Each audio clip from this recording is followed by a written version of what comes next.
ఈ Jack fruit వచ్చేసి red Jack fruit. First time నేను కూడా ట్రై చేయడం. ఇది వచ్చేసి టేస్ట్ చూస్తే నాకు సవ్వగా ఉంది.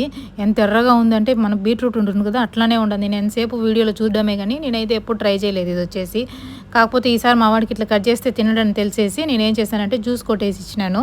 దాంట్లో పాలు వేసేసుకొని షుగర్ వేసేసుకొని. కాకపోతే వాళ్ళు ఇట్లా ఇచ్చిన నేనే ఫస్ట్ తింటా ఉంటే నాకే ఏదోలా ఉండదు. ఇంక మనం పిల్లలకి ఇస్తే ఏం తింటారో ఫస్ట్ టైము. అందుకని జ్యూస్ చేసేసి స్ట్రాబెరీ అని చెప్పి చేశాను. అంటే బిగ్ స్ట్రాబెరీ అని చెప్పేసి కలర్ఫుల్గా భలే వచ్చేసింది. సేమ్ స్ట్రాబెరీ మాదిరి. నేను చెప్పకున్నాను మా వాడు స్ట్రాబెరీ చూసాను అడిగాడు. అందుకని నేను స్ట్రాబెరీ అని చెప్పేశాను.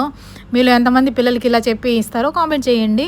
నెక్స్ట్ వచ్చేసి ఇంక పాలు వేసి మిక్సీ కొట్టేయడమే. ఇంకా స్కూల్ నుంచి వచ్చిన తర్వాత అయితే ఇచ్చేసాను. జ్యూస్ వచ్చేసి తెగ నచ్చేసింది. షుగర్ కూడా నేను వేసిన 2 స్పూన్సే. కానీ దీంట్లో మంచి విటమిన్స్ ఉంటాయి. కాకపోతే మనం షుగర్ బదులు హనీ అయినా వేసుకొని చేసేయచ్చు. ఏముంది నేను వేసింది కొంచెమే కదా 2 స్పూన్స్ అయితే చూడు కలర్ఫుల్గా భలే ఉంది జ్యూస్ వచ్చేసి. మా వాడికి అయితే ఇచ్చేసాను. ఏంది దాన్ని ఓపెన్ చేసేసి టేస్ట్ చేసి సూపర్గా ఉంది అని చెప్తున్నాడు. కాకపోతే అప్పుడప్పుడు ఫ్రెష్గా చేసుకున్నాం అంటే సూపర్గా ఉంటుంది. మనం ఫ్రిడ్జ్లో చేసి పెట్టుకున్నాం అంటే మళ్ళీ బాగుండదు. నా వీడియో నచ్చినట్టయితే లైక్ చేయండి, సబ్స్క్రైబ్. Bye bye.